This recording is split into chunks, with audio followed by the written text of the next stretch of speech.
Hola lectores y lectoras, bienvenidos una vez más a mi biblioteca. Yo soy Laura y hoy os traigo el resumen de lecturas del mes de enero. He empezado muy bien el año, preparaos una bebida, un café, un té, oye, un vinito, no sé a qué hora estaréis viendo este vídeo, lo que sea, pero creo que este vídeo va a ser largo.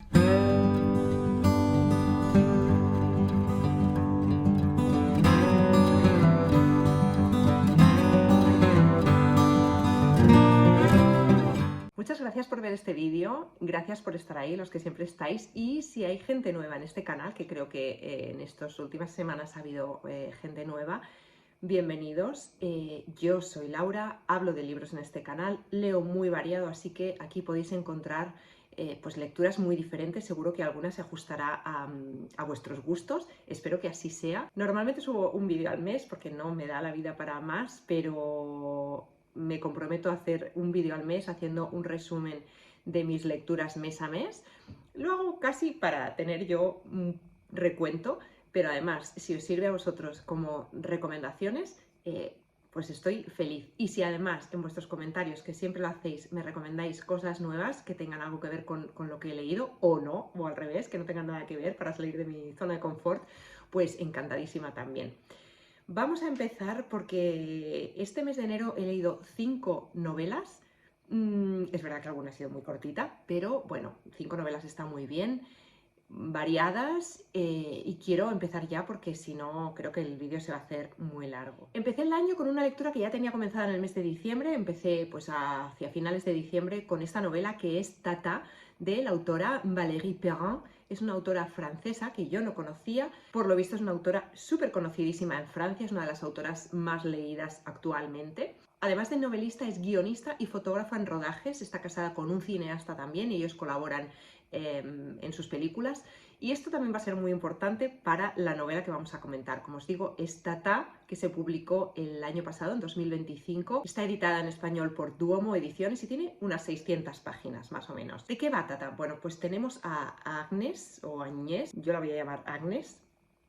Es una directora de cine francesa, pero de fama internacional, ha recibido muchos premios, si no recuerdo mal creo que ha recibido, pues no sé si un Oscar o un Globo de Oro o alguna cosa así. Vamos, que tiene una trayectoria ya muy reconocida. Ella está separada, ella se casó con un actor mayor que ella y ahora están y colaboraron en muchas películas. Ellos están separados, se separaron pues como hace un par de años o así, pero ella digamos que está todavía un poco bloqueada, que no ha superado ese duelo por la separación.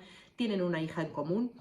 Y en estas condiciones, Agnes recibe un día una llamada de la policía francesa que le dice que su tía Colette ha muerto. Hasta aquí todo sería normal, si no fuera porque su tía Colette está muerta y enterrada hace 3 años. Así es que ella dice que no puede ser, que no, que es un error, que no es su tía Colette, pero la policía insiste que tiene que ir a reconocer el cadáver. Y efectivamente, ella cuando va, pues sí, ve que se trata de su tía Colette. Así que aquí hay un misterio que se va a ir desentrañando durante toda la novela. ¿Y cómo se va a ir desentrañando este misterio? Pues a través de unas cintas de cassette que la tía Colette dejó a Agnes, porque Colette no tiene más familia que Agnes, y le deja unas cintas grabadas con su propia voz explicándole su historia. Así que a través de estas cintas y a través de los saltos al pasado que hace la narración, pues vamos a ir juntando esas piezas del puzzle para poder obtener la fotografía completa de la historia. La tía Colette es un personaje bastante peculiar, es una mujer que vivió sola, que no tuvo hijos, no tuvo pareja, desde muy pequeña aprendió el oficio de zapatera y se convirtió en la zapatera del pueblo durante toda su vida. Colette fue una mujer muy discreta que sacrificó toda su vida para que su hermano, que es el padre de Agnes, se convirtiera en un pianista muy reconocido. Este hermano pequeño de Colette, desde muy pequeño, demostró un talento brutal para la música. Así que Colette decidió que su hermano tenía que estudiar con los mejores maestros. Así que Colette se convierte en ese personaje a la sombra de su hermano, que se convierte en un pianista famosísimo a nivel mundial. Y una peculiaridad que tiene Colette es que ella es fanática del equipo de fútbol de su pueblo. Es un equipo muy modesto, Y Colette siempre va a los partidos, siempre sigue a su equipo, juegue en casa o juegue fuera. De hecho, las únicas veces que ella sale de su pueblo es para ver los partidos de su equipo. Ella es esa típica fan súper conocida por todos, o sea, todos los jugadores, los directivos, todos conocen a Colette porque es esa mujer que guarda recortes de prensa del periódico, conoce la vida de todos los jugadores. Y ella vive en este pequeño pueblo donde Agnes, su sobrina, había veraneado desde pequeña. Ella todos los veranos iba a casa de su tía Colette a pasar el verano y allí Agnes, conoce a otros niños, pues ella tiene amigos allí, amigos de su edad que han permanecido en ese pueblo y que la van a acoger, la van a ayudar a investigar qué es lo que pasó con su tía. Si bien a mí me ha interesado mucho la historia de Colette, de saber cuál es ese misterio, qué pasa, por qué Colette murió hace 3 años y ahora ha vuelto a morir, o qué pasa, o quién es esa otra persona, la historia al final me ha dejado un poco fría. Esta historia se va ramificando, hay muchas subtramas que me han chirriado un poco. A ver, ¿cómo lo explico? Hay muchas subtramas que tienen que ver, pues, por ejemplo, con los personajes, con los amigos de Agnes, sus amigos de la infancia de ese pueblo, que ahora son mayores y que la acompañan en este tránsito a Agnes. Estos personajes aportan sus propias subtramas, pero son subtramas que tienen un tema de bastante peso, es decir, estamos hablando de abusos infantiles, estamos hablando del Holocausto, o sea, son subtramas que podrían ser tramas principales de 4 libros diferentes. Y aquí, en vez de sumar a la trama principal, para mí que le han restado un poco de protagonismo y llega un momento que estás como, bueno, no sabes para dónde va a tirar la novela y a mí, ya os digo, me dejaron un poco fría porque no se acaba de profundizar en estas subtramas. Lógicamente son subtramas, pero es que las historias son tan fuertes que yo creo que merecían ser tramas principales. No sé si por ejemplo a mí la trama principal se hubiera acompañado con la historia de Agnes y cómo está en un momento en que está superando su divorcio, porque es que además su marido se ha ido con su ex marido, la ha dejado por una actriz que es más joven que Agnes, porque ya os dije que Agnes se había casado con un actor bastante mayor que ella. Bueno, pues ahora este actor la ha dejado a Agnes, que es más joven que él, por otra actriz mucho más joven. Entonces ella lo tiene esto un poco, pues eso, que no lo acaba de superar. Bueno, pues a mí esta subtrama de la relación con su ex o la relación con la hija que tienen en común, pues es una trama que, bueno, que me interesaba, ¿no? Y si se hubieran compensado, si hubieran sido estas 2 tramas, si hubieran ido en paralelo, una yo creo que se habría compensado con la otra. Pero estas otras subtramas, no sé, me han descolocado un poco, me sacaban un poco de la historia principal, pero no llegaban a ser tramas también con su propio recorrido, no sé. Me ha dejado, como os digo, un poco fría. Aún así, a ver, es verdad que es una historia interesante y es una historia que ha gustado mucho por las reseñas que yo he leído. Es decir, que yo recomiendo esta historia, porque si os gustan estas historias como de familias, con un misterio ahí, es muy recomendable, pero es mi opinión, le pongo ese pero. Estoy súper contenta de haberla leído, pero es verdad que para mí no es una novela absolutamente redonda. Vale. Después de leer Tatá, me apetecía un thriller. Tenía muchas ganas de leer thriller, me encantan los thrillers y no sé por qué, últimamente leo muy pocos. Y este año he dicho, quiero leer thrillers, así que leí Asesinato en la Casa Rosa de Arantxa Portavales. Es una novela editada por Lumen, tiene pues unas 440 páginas, algo así más o menos. Arantxa Portavales es una escritora nacida en el País Vasco, pero que sus padres son gallegos y ella cuando era muy pequeña se fueron a vivir a Galicia. Ella escribe en gallego. Es la escritora de una saga que se llama Abad y Barroso, que son unos thrillers, y de hecho se preveía que la siguiente novela fuera una continuación de esta saga de Abad y Barroso. Eso era lo que esperaba todo el mundo. Pero, para sorpresa de todos, de sus lectores y también de sus editores, por lo que pude escuchar en una entrevista, ella se fue por otro lado y inició una segunda saga, que es Los Crímenes de Loeiro, que se inician con esta novela, Asesinato en la Casa Rosa. Creo que, aunque sus lectores, los fans de la saga de Abad y Barroso, estaban esperando una nueva entrega, Creo que van a estar contentos porque esta es una muy buena novela y creo que puede ser una muy buena saga. El principio de la novela nos sitúa en el inicio de la pandemia, en marzo de 2020, en la mansión de los Villamor. Los Villamor son una familia muy rica de empresarios del mundo de la medicina privada. Para que nos hagamos una idea, gallegos, empresarios ricos, esto nos remite inevitablemente a la familia Ortega de Inditex, para que os hagáis una idea, es algo así, pero en medicina. Pues como os digo, estamos en marzo de 2020, al inicio de la pandemia de COVID, y tenemos a Rosa Piñeiro, a la matriarca de esta familia, que muere repentinamente mientras se está tomando un té. 5 años después, Ulises Villamor, su viudo, contrata a Iria Santa Clara, que es una policía en excedencia, para que de manera privada y trasladándose a su residencia, a la Casa Rosa, investigue el misterio de la muerte de su esposa. Y digo misterio porque aunque 5 años atrás, en el momento de la muerte, se declaró que era una muerte por causas naturales, Ulises Villamor piensa que su mujer realmente fue asesinada, y fue asesinada por alguien que en esos momentos estaba en la casa. ¿Y quién estaba en la casa en el inicio de la pandemia? Pues nada más que su familia, sus 2 hijos y su hija con sus parejas y una au pair.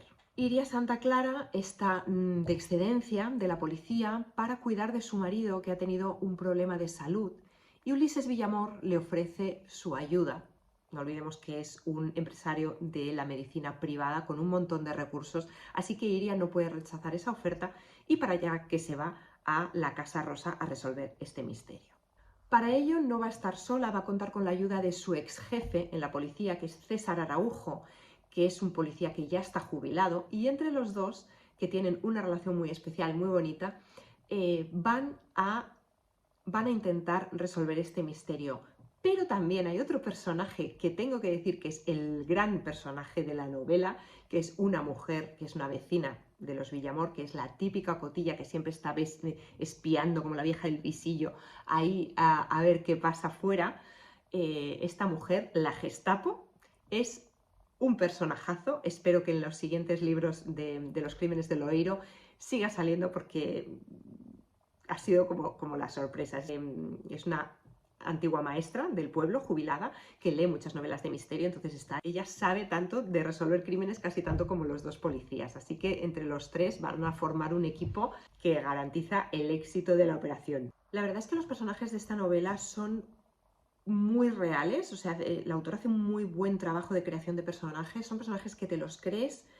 La autora los va dotando de personalidad a medida que avanza la novela, ¿no? A medida que, bueno, pues por lo que ellos dicen, por la manera en que actúan, te vas formando una idea muy clara de cómo son, ¿no? Y son, pues eso, personajes de carne y hueso, no son estereotipos, y a mí eso me gusta mucho en los thrillers, porque normalmente en los thrillers se peca de tirar mucho de tópicos y de estereotipos, y a mí me gusta que las novelas, que los thrillers sean, bueno, pues que los investigadores sean personas normales, ¿no? Que al final yo creo que es lo que es, ¿no?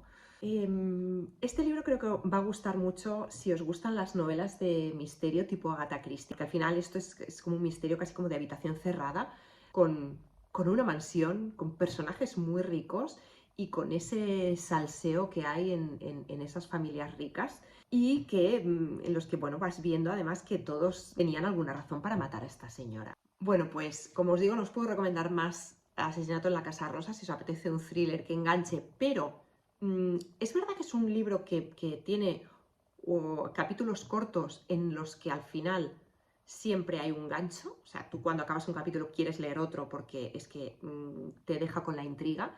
Pero no es un libro que tenga un ritmo acelerado. O sea, no es un ritmo, no hay momentos que estás ahí como... No, es un ritmo pausado al final, ¿no? Es un ritmo pausado, pero con ganchos para seguir leyendo. O sea, que al final te lo bebes. O sea, lo lees rápido, pero no es una narración súper acelerada. No sé si me explico. El caso es que a mí me ha gustado mucho, 5 estrellas, segurísimo, y que lo recomiendo un montón. Vale, y después de un thriller quería leer una novela que había visto recomendadísima por todas partes. Yo creo que ha sido la gran sorpresa de 2025, la habréis visto en redes un montón, es Ha encantado Bingo, de Lana Corujo. Lana Corujo es una escritora muy joven que viene de la ilustración, bueno, del mundo de la ilustración, del dibujo, no de la época. De hecho, en la novela hay algunos dibujos muy sencillos. Ahora no voy a ver ninguno para enseñaros. Que sea una novela ilustrada, pero a veces hay dibujos, ¿vale? Bueno, la historia sucede en Lanzarote, en la isla donde nació la autora, Lana Corujo, y nos cuenta la historia de una familia, en especial de dos hermanas que se llevan 2 años entre ellas, y que tú, cuando empiezas a leer la novela, tú ya ves que estas hermanas no tienen una infancia, lo que sería, feliz.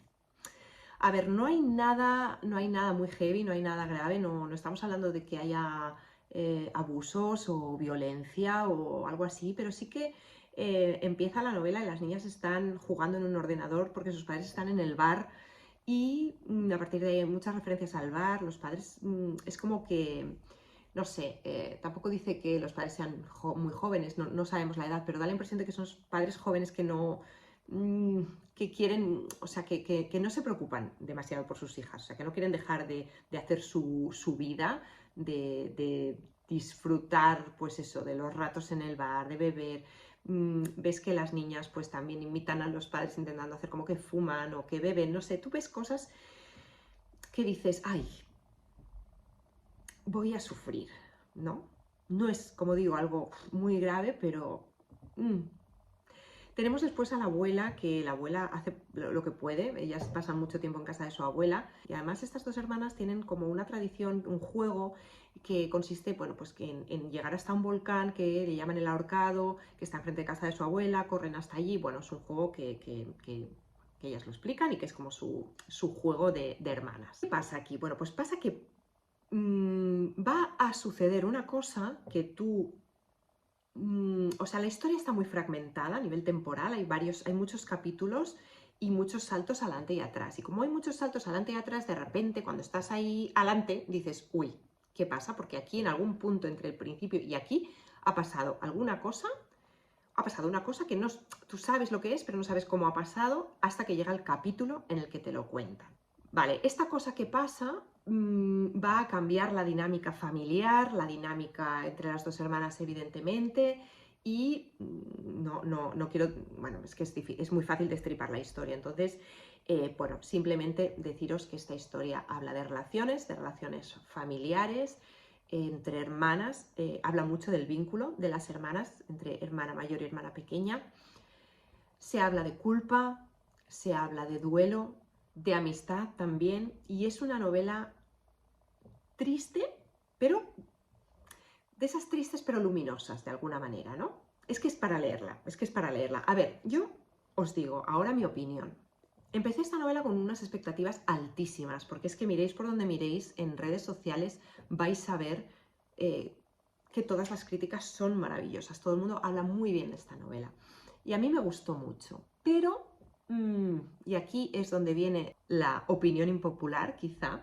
No soy yo muy de dar opiniones impopulares. Si una novela no me gusta, pues quizá no la reseño, la paso un poco por encima, y no es que no me haya gustado, pero quizá Lana Corujo con esta novela ha pagado el pato de que yo he leído muchas novelas en 2025 que han sido primeras novelas o novelas escritas por autores muy jóvenes, y encuentro muchas cosas que se repiten. A ver, esta novela no tiene nada que ver con otras con las que en mi cabeza he comparado, pero por alguna razón, mientras la iba leyendo, se iban agrupando varias de las novelas que he leído en 2025. Hablo, pues, no sé, de Carcoma, de Calabobos. Ahora mismo no se me ocurre otra, pero lo que quiero decir es que yo he leído mucho esto ya. O sea, esta historia de crecimiento, este coming of age en un entorno rural, con personajes que no diré marginales porque no lo son, pero sí que, bueno, son diferentes por sus circunstancias. Esto ya lo he visto mucho. Esta historia, contar la historia de manera con saltos temporales adelante y atrás, lo he visto mucho este año pasado. Otra cosa que he visto y que me da un poco de rabia es la ruptura de las normas, de las reglas formales de la literatura. Es decir, por ejemplo, los diálogos. O sea, los diálogos normalmente van precedidos de un guión y tú sabes que un personaje está hablando. Aquí no, y en algunas de las otras novelas que he leído también pasa.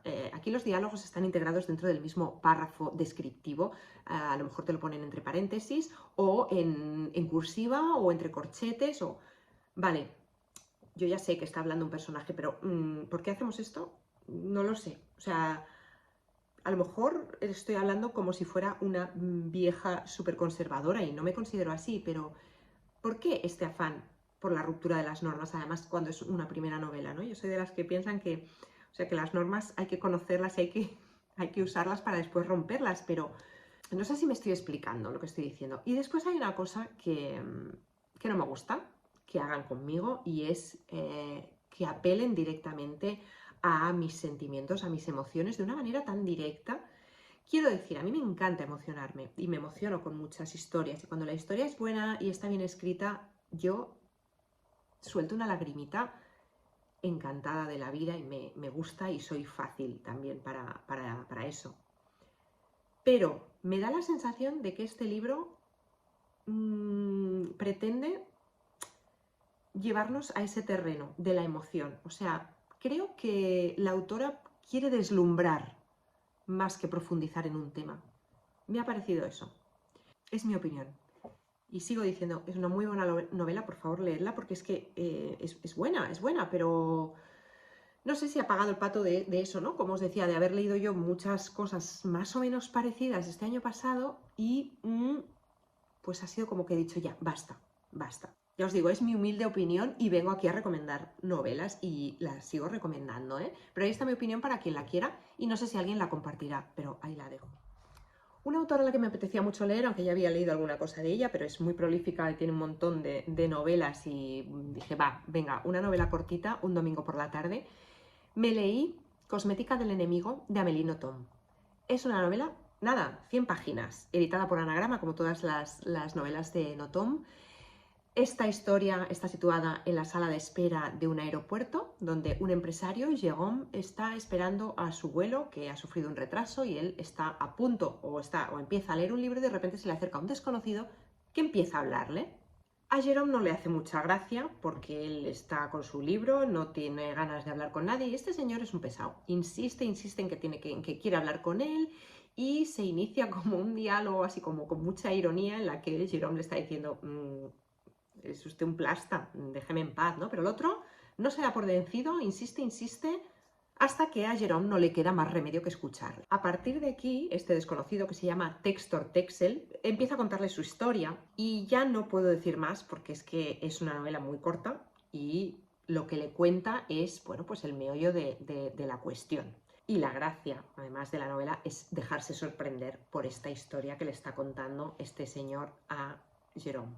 El ambiente del inicio, que al principio está hechas unas risas, porque hay mucha ironía, el tío le está diciendo, pero bueno, no sé, es usted un pesado, déjeme en paz y no sé qué. Este ambiente que al principio es un poco irónico y un poco cómico, incluso, se transforma completamente y se vuelve mucho más oscuro. La atmósfera se va como enrareciendo hasta que llegas al final. Hay un giro, o dos incluso, diría, cosa que no te ves venir. Y ya digo, que convierte la novela en algo muy distinto a lo que parecía que iba a ser al principio. Sé que no os digo mucho de la novela, pero es que es eso, es dejaros sorprender por esta historia que está contando este hombre, porque es bastante alucinante y muy fascinante. Es una novela, ya digo, es una historia de 100 páginas, es decir, para leértela en un día o en 2 tardes del fin de semana, así tranquilita, ahora que hace frío, por lo menos aquí en España, leerla, porque además te deja pensando.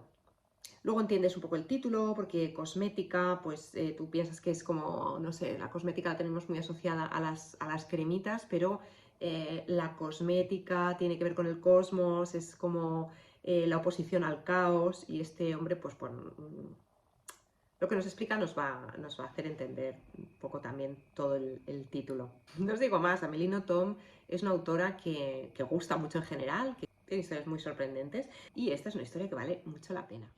Y por último, reseño un libro que he ido leyendo, compaginándolo con otras historias, y se trata de Anhelo de raíces de May Sarton. Es un libro que ha sido un bálsamo para mí. O sea, adentrarme en esta historia ha sido adentrarme en la literatura por la literatura, o sea, a leer por el placer de leer, no por encontrarme con una historia más o menos especial, porque aquí no pasa nada. He descubierto a May Sharton, que fue una escritora estadounidense de origen belga, que para los lectores españoles sería una auténtica desconocida, aún si no hubiera sido por la editora de Gallo Nero, Donatella Iannucci, que descubrió a esta autora y decidió traducirla. La traducción, por cierto, es de, tengo que mirarlo, Mercedes Fernández Cuesta. Gracias, pues, Donatella, porque para mí ha sido un gran descubrimiento. May Sharton escribió mucha poesía, escribió mucha literatura del yo, mucho diario, cartas, memorias. En este caso, Anhelo de Raíces son unas memorias que nos narran la vida de Sharton en una casa que compró prácticamente en ruinas en Nelson, un pequeño pueblo de New Hampshire. La autora compró esta casa gracias a la herencia que recibió cuando murieron sus padres. Ella ya tenía 47, 48 años cuando la compró, en el año 58, creo. En ese momento ella, sus padres han muerto, ha recibido esta herencia y ella siente ese, como dice el título, ese anhelo de raíces, ese deseo de encontrar una casa y convertirla en su hogar, porque siempre ha vivido como compartiendo casa con gente, nunca ha tenido su propia casa, y encuentra un lugar, encuentra un pueblo que se llama Nelson, y ella encuentra una casa que está, bueno, que necesita muchísimo trabajo, muchísima reforma, pero cuando la ves siente esa especie de enamoramiento que sientes cuando un agente inmobiliario te enseña una casa y piensas, es aquí donde voy a echar raíces, donde voy a construir mi hogar y donde voy a construir mi base, ¿no?, de vida. Además, ella cuenta en el libro que cuando le están enseñando la casa, escucha cantar una oropéndola en la rama de un arce, y ella lo toma, bueno, es casi como una epifanía, y lo toma como una señal de buena suerte y como de que tiene que ser esa la casa. Así que se la queda, empieza un proceso de rehabilitación hasta que ella puede ir a vivir a la casa. Ella no tiene ni idea de nada y se rodea pues pues el contratista que es el que se hace cargo de, bueno, pues de todas las obras. Hay que tirar paredes, hay que tomar decisiones, y así empieza la novela. Cuenta ese inicio y cuenta cómo ella se instala allí, cómo entabla relaciones con otras personas, y eso es lo que nos cuenta el libro de Anhelo de Raíz. Es que es un recuento de sus vivencias allí, de esta mujer que vive sola en un lugar en medio de la naturaleza, en un pequeño pueblo que ella no conocía y donde tiene que empezar de cero a crear vínculos, ¿no? También cuenta cómo la gente la visita en su casa, las relaciones que se establecen en un entorno rural, y cómo hay ocasiones especiales en las que el pueblo pues se une. Cuenta cuáles son sus preocupaciones, las preocupaciones de alguien que nunca ha tenido que cuidar un jardín, por ejemplo, cómo tiene que hacer frente, por ejemplo, a un año de sequía o a la tala de un árbol que está a punto de caerse encima de la casa, cuidar de algunos animales, hacer frente a algunas plagas. Y todo esto lo cuenta haciendo un constante paralelismo entre eso y escribir poesía, o escribir en general. Es una gozada de lectura, muy muy pausada, eso sí, o sea, no busques aquí que pasen cosas, porque no pasa nada. Bueno, pasa la vida, y en la vida a veces no pasan grandes cosas, pero esa es la vida, y eso es lo que te vas a encontrar aquí. Y descripciones bellísimas, descripciones de cómo entra la luz y cómo la luz se comporta dentro de la casa, o cómo los muebles, cómo ella encuentra el sitio perfecto para los muebles que trajo de su casa familiar, que eran muebles que habían venido de Bélgica, sus rutinas en el jardín, sus conversaciones con sus vecinos. Es decir, es una novela no apta para lectores ávidos de acción, de historias con giros inesperados. No, aquí, como digo, no pasa nada, pero pasa todo. Es la vida en el campo, en una casa con sus constantes demandas. Pero es que es una preciosidad ver cómo May Sharton convierte toda esas rutinas, esa cotidianeidad, en bellísima literatura. La he leído muy poco a poco, como digo, la he ido compaginando con otras lecturas este mes, y de hecho la he acabado esta mañana. O sea, me ha durado, no digo todo el mes, pero muchos días. Es como que me ha ido acompañando, y yo he sentido como hasta la presencia de esta escritora a la que acabo de conocer y que quiero conocer aún más en profundidad. y que os hablaré más adelante de ellas seguramente, porque hay unas memorias que ahora no recuerdo, es Memorias de Soledades o algo así, que también edita Gallonero y que quiero leer porque ahí va más al fondo a su vida personal y, y estoy deseando leerla también. O sea que si queréis una novela para saborear lenta y profundamente y os gustan las novelas costumbristas, es la vuestra. Estas han sido las 5 novelas que he leído este mes de enero. Para mí un muy buen mes en cuanto a cantidad, porque no suelo ser una lectora muy rápida, pero creo que febrero será bastante más flojito en cuanto a cantidad, porque voy a leer algún tocho. Intentaré compaginarlo con algo un poco más breve para poder reseñaros por lo menos 2 novelas el mes que viene. Espero que así sea, pero de todas maneras nos vamos a ver el próximo mes. Dejadme en comentarios qué habéis estado leyendo vosotros este inicio de año, este primer mes.